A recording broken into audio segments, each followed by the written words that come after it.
You didn't start a business to put out fires, but here you are, holding the extinguisher.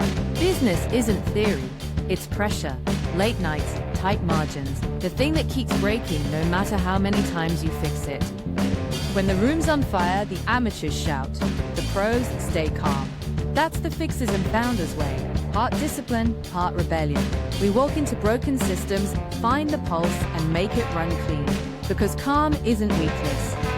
Calm is a strategy.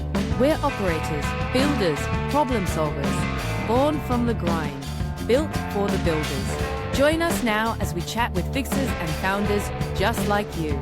Let's jump in. Welcome to Fixers and Founders, where vision meets velocity. I'm Tony. I'm Forrest. Today's guest, Patrick Elliott, founder of Four Cross GTM, certified go-to-market OS partner, and the kind of strategic marketer who doesn't just generate leads, he realigns entire revenue systems. Patrick's experience spans SaaS, healthcare, investments, and tech. He's launched billion-dollar brands, scaled software-as-a-service teams, and rebooted go-to-market engines for mission-driven small businesses. And now, as a fractional CMO, he's helping founders break through the fog of stalled revenue growth, one system at a time.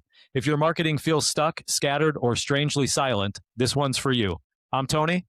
I'm Forrest. This is Fixers and Founders. Let's get it done.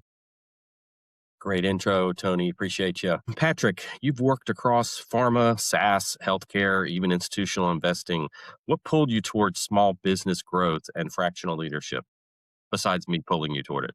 That's right. Yeah, maybe that's a whole other topic, whole other Forrest is good at that, I guess. Yeah, but no, I appreciate it, guys. No, I appreciate the intro. I have over 20 years experience really working in the revenue space across all those different industries that you mentioned. And I should say that includes, this is important to help answer your question, that includes traditional marketing, but also sales and business development and client relationship management. So kind of across the whole continuum of how revenue is generated by a company. I've, at different parts of my career, either been a contributor or led those kind of functions. So all that time, I've been building up kind of a bank of knowledge of what really makes a revenue generating function successful, independent of what their industry is. There's an opportunity for the fundamental systemization and then driving, we'll talk probably in a little bit about how that factors into the revenue piece of it. But, being able to take the same philosophies and disciplines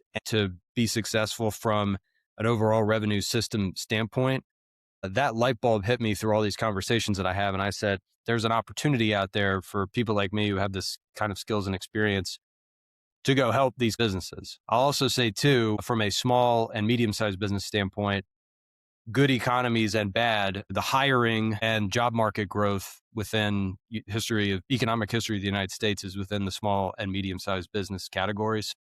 There is a lot of debate going on right now about what the future of work is. There's clearly a lot of shifts going on. Things are a lot different than they were a handful of years ago. So in my opinion, that sort of underinvested in 90% of businesses that are falling into this category, I think there's actually great opportunity for people to work there, invest in those kinds of businesses and work with leaders to grow them such that, the next generation of great stories and industries and companies are going to come out of some of those, again, previously underinvested spaces. So bit of a long-winded answer, but for all those reasons, that was why I felt this was the right time for me to jump into the focus that I have right now. Awesome. So Patrick, you founded Four Cross GTM to help companies realign their go-to-market systems. What's the most common misalignment that you've seen? The most common misalignment amongst the four crosses, and I should probably explain kind of how I came up with that name. It's got kind of a multiple meaning, but the prime meaning in terms of, what does it mean for a leader as a CEO, as he or she is thinking about a revenue system? It's basically the crossover functions of marketing, sales, customer service, and operations, all in the service of revenue. I think the biggest area of misconception and frankly missed opportunity across everything that I mentioned is actually in customer service as a revenue function. The emergence of the departments that are widely known as client success in software as a service, which are basically a combination of traditional ticket-based client service that, most businesses I think are familiar with, along with functions that might be called account management or ongoing kind of customer relationships where you're validating the value that your product or your service are delivering for your customer. You're validating that ROI is happening from them in the business to business terminology. But then what you're doing is you're looking for opportunities to monetize that value where you're creating mutual benefit, not just for your customer, but for yourself. Meaning, I might have more things to sell them. I might be able to lock in longer relationships. I might be able to use new features within a product that I'm gonna kind of cross sell and upsell with the customer. So in software, it's natural for this to be a motion because most software sold nowadays is on a subscription basis, so that recurring revenue is kind of inherent. But I think that there's a big opportunity for talking to, again, a lot of the CEOs, a lot of business leaders that I'm fortunate to speak to, where they have good customer service functions. They have very happy customers, but they're not really getting the return on what those relationships are. Obviously, you have to have a great product. You have to continue to deliver value to your customer with it. But if you're generating ever more value, like, you have the right to try to use that to cement a relationship and grow revenue. Because frankly, it's a lot easier to grow revenue from a loyal and already paying customer than it is, especially in a more uncertain economic environment. It's much easier to have that existing customer revenue and look to grow that than it is to go find the next lead, the next piece of your pipeline. I mean, and you should be doing that anyway, of course, but just the economics and the ability to turn into quick dollars is going to be better from customers that already know you and are paying you. Yeah, I remember that with one of your account managers at the previous company you worked for, one of the companies you worked for, where we worked together. And I think the top salesperson many months was the account manager that was selling additional add-on services. That was proof in that concept for sure. Yeah, I love that. And it touches on a few evergreen points that I often stress to my clients, that the existing customers are the nearest to revenue. And by empowering and equipping your frontline people, you are essentially expanding your revenue team and expanding your sales team, because it just makes sense, right? And I've heard it said too from others that maybe they're a little bit unnerved by the idea of proactively going to their existing customers to see, how are things going? Are you getting value? Are you seeing a return? What if they're unhappy? Yeah. What if you never ask them? So I'm usually the counterpoint to that. Like, What how if you will never we ask know them when they then? leave? Exactly. Yeah. And you never get the opportunity to delight them and to retain them. So thanks. That's awesome. Of course. Yeah. Of course. So, was there a moment in your career when you realized, I've got to do this differently? What changed after that when you came to that realization? Honestly, where I personally saw the need to do things differently was looking to move from really large enterprise down to smaller growth companies. And what was really kind of a light bulb for me, because if you have the resources and the benefits of a big company, if you can kind of work within that, almost like a startup within a large enterprise, I think that the realization was, I'm not going to be able to grow my own skills and potential unless I go something that's much smaller, that has just a much bigger upside potential. Obviously, there's a lot more risk involved in that, but the upside potential in terms of the personal impact that you can create, be it as a department leader, as an individual contributor, et cetera. It's just a numbers game working at a company that has less than 100 people versus, I think, 3,500 or so is what the other place was when I was there. And I was quite fortunate to we found each other, myself and Rabbi O, when I joined there as the VP of marketing in early 2019. It was, coming into that space where at the time it has been a very successful company for a long time, but the particular use case that Revo's products have, they weren't the only company that was doing the kind of billing work and payments work and everything, customer management. There were certainly competitive alternatives, but the realization of being able to come in and really being thoughtful about it, but making a lot of changes and impacts pretty early on. And then importantly, working very directly with sales. And because I led the marketing department, and at this point, Revi was still going strong, but particularly at that time when we were more focused than anything on the telecommunications channel with our billing product, marketing and sales, we had the best marketing and sales kind of collaboration engine in that whole space, like by far, not just in terms of the volume that we put out, in terms of the advertising, outbound, inbound, kind of working together, trade shows. I mean, we were just more present than a lot of our competitors. That was something to where, I mean, a lot of it is just kind of showing up and being present for customers and being in front of them when the needs express themselves. And it's a lot easier to do that in a smaller organization than a larger organization, particularly when you have a market that's very much evolving. I mean, I worked in healthcare companies for over 7 years, and there's a lot of great innovation there, but it's not like there are new hospitals and new healthcare payers popping up, every month that kind of create greenfield for you. Yeah, I love all that, Patrick, and it runs somewhat parallel to my journey. You mentioned earlier that you saw the writing on the wall, so to speak. You understood that the landscape of work was going to change, perhaps become unrecognizable, and that was a similar journey for me. I realized, due in no small part to AI, also, that things were just going to be different.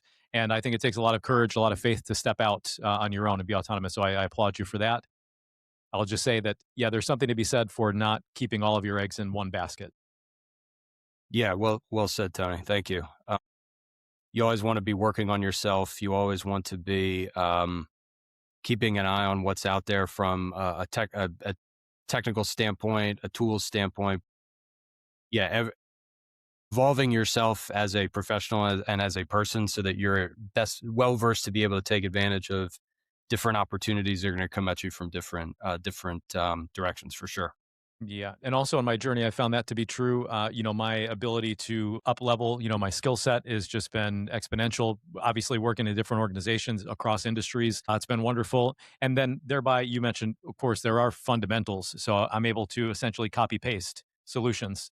It's working for this client, certainly work for this one. So it's been awesome. So all that said, Patrick, as a former VP of marketing, how do you coach founders to balance long-term brand strategy with the short-term urgency of lead gen? It's one of my favorite questions, for sure. I'm a pretty measured guy in how I answer questions, but I'm pretty blunt about how this one goes. If you're a CEO and you are looking at a marketing department as the lead generation gumball machine, you have got to get that mentality out of your head, and you've got to start thinking about a systemized approach to marketing in the service of revenue. And I think that it's actually because of a different fundamental dynamic in the practice of marketing, because we have shifted from an attention economy to a value economy. So talk a little bit about what I mean by that. Go back again to the golden age of SaaS. So attention was the currency that you needed to think about at that time, because businesses, and again, SaaS is, kind of more of a business to business side of things, but in the thousands into the 2010s, kind of running up right to the rise of AI, kind of first degree digitization of business customers across the board. Like, oh, we need a CRM, we need an email engine, we need an HR and payroll system. I mean, you name it. Like, if you worked at a company where, you're kind of switching from systems to systems all day, that happened because over that, 15-year period, you had really strong companies with really good sales and marketing that were getting their products into the workflows of their customers. And it was strong companies that had obviously good products and good messaging, but when a lot of it is simply, all right, I'm covering the restaurant vertical in the Southeastern United States, right?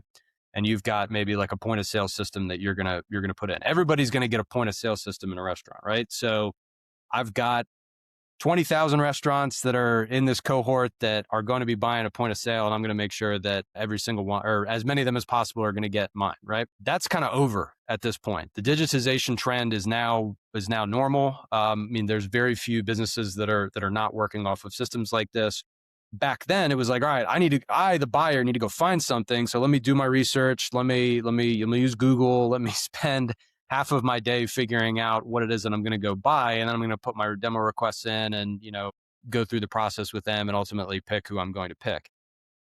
It's not like that doesn't ever happen anymore, but because of the fact that you've got saturation of a lot of these tech products with traditional buyers, as well as AI, meaning like the use of ChatGPT, the use of Claude. I'm starting to use Claude a lot more, by the way, which I think is fantastic. Buyers are coming to vendors with 2 to 3 times more information than they would have even a few years ago about solutions. So it's like, if you get a demo request at this point, all things being equal, you probably can have more confidence that whoever's asking you for a demo of your software or whatever your solution is, tech or no tech, that they're going to have a decent idea of what you're all about, and probably are kind of leaning towards you, or at the very least going to have you as like one of the 2 finalists, provided that you have had good content in the marketplace, that you've been in the right channels that your customer is going to go to seek out information, and you're consistent in being able to deliver value, and you've got proof points and case studies and all that. So in the attention economy, it was like, all right, we know that there are going to be, I'll go back to my restaurant example, 500 restaurants a month in the Southeast are going to put out demo requests for point of sale systems, and we need to make sure that we're half of those. Here, the top of the funnel is going to be much smaller, because buyers are not going to put out inquiries as readily, because they have so much more third-party information, but also aggregation of information that you might be able to put out as a company and as a marketing department. And there's all kinds of rabbit hole discussions we could have about how to do that in the AI era and everything. Because of the nature of where we are right now, there does have to be an adjusted expectation of what top of funnel looks like. But where you do need to be holding your marketing accountable is going to be more that when the leads turn into opportunities. And I've historically, just as an aside, I've incented team members of mine based upon their ability to generate marketing influence opportunities that become actual sales opportunities, because that creates a better activity model and behavior model towards, we're not just trying to get you a big list of emails that may have, filled out something for a white paper and called those leads and pat yourself on the back. That's not creating value for your sales team in terms of what they can ultimately then turn into revenue. So again, between the way the nature of the marketplace is different, buyer behavior is extremely different, and where teams are what behavior and activity is going to create better success and just a very different environment than even a few years ago. I think that's where the whole, like, we have to just be thoughtful about what we really mean by leads, and kind of pivot towards opportunities and speak the language of revenue from a marketing standpoint. All right, Patrick, you've launched billion-dollar products and run lean marketing teams. What's the biggest difference between the corporate and the fractional CMO side of the work? The biggest difference between the kind of the corporate and the fractional is full autonomy and be able to define your own brand, for better or for worse. So think about it a lot. If you're doing this, think about it a lot, work on it a lot. I need some cool swag like that rocket. I've taken note of the rocket. I'm making a mental note now. Good stuff. Patrick, again, thanks for coming on.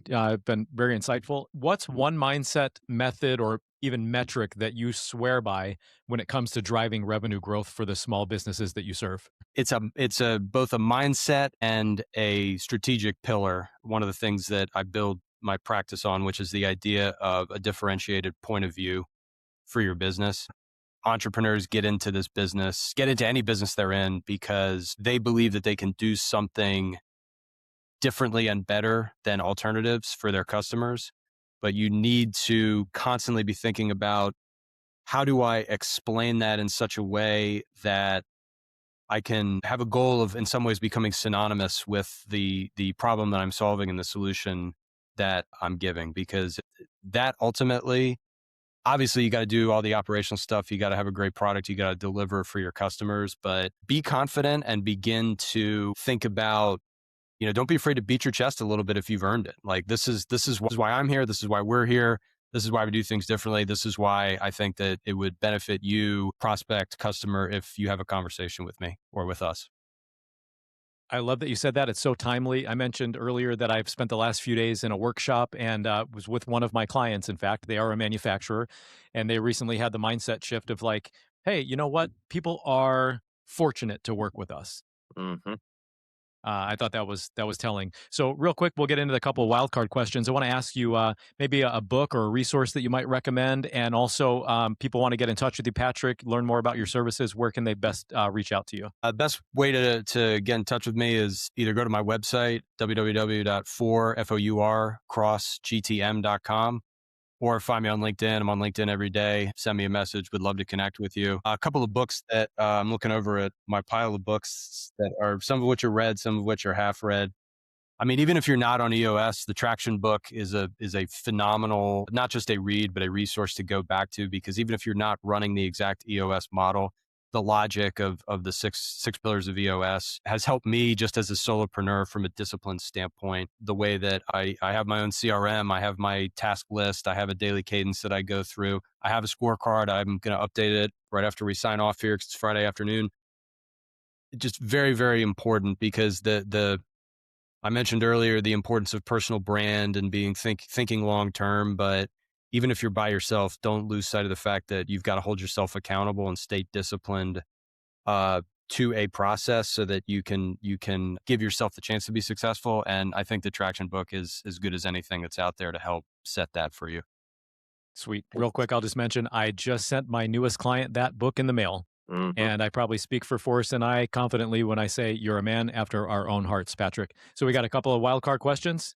Speaking my love language, Patrick, if your GTM system was a playlist, what's one song that absolutely belongs on that playlist? Boy, if my GTM system, Yeah. geez, I have one of the weirdest Spotify's ever between. Well, I won't go into all the rabbit holes of Spotify for me, but I think that playlists that will include everything from Alice in Chains to Steve Winwood, which are probably two of the top 10 artists that I have on there, are going to be important. And the reason is you've got to have the right music in the right mood. But we're not going to let you off that easy. One song. This is hard, super hard. I encourage everybody to listen to the song Up by Forrest Frank. Highly recommend it. Thank you. Awesome. Last question. We'll let you get on your merry way for the weekend. Thanks again for joining us, Patrick. It's been a pleasure. You've done work around the globe, right? What's one place that changed your perspective on life? Japan. I just very briefly, part of my very early career was working for an investment firm. I managed relationships in Asia Pacific, and Japan changed my career. I did not live there, but I spent a little bit of time just there for business. I had very frequent contacts with Japanese business people and people from there. And there's no culture that's like it. It has a lot of contrast with the way particularly Americans do business, for better or for worse. There's some of it which is much better. There's others that, could be challenging and frustrating. But from a personal developmental standpoint, I don't think there was anything that was more impactful in terms of evolving who I would become as a business person in my 20s than that. And if you have the opportunity to get a little interface with the country and culture of Japan, I highly recommend it. All right. That was Patrick Elliott. Proof that when you align strategy with service, growth gets a lot simpler. Billion-dollar launches to back on track small businesses. Patrick's work shows that real revenue systems don't live in silos. They cross over, they connect, and they serve the mission. If your growth's gone quiet, rewind this one. Patrick just might have your signal. I'm Forrest. I'm Tony. This was Fixers and Founders. Oh, my darlings, look at you. Still here with me till the end. That's how I know you're one of us. The fixers, the founders, the ones who build in the chaos and still manage to laugh through it. Drop a comment, share your sparks, and connect with each other. This is where the net weaving begins. Like, share, and subscribe to keep the fire blowing. Until next time.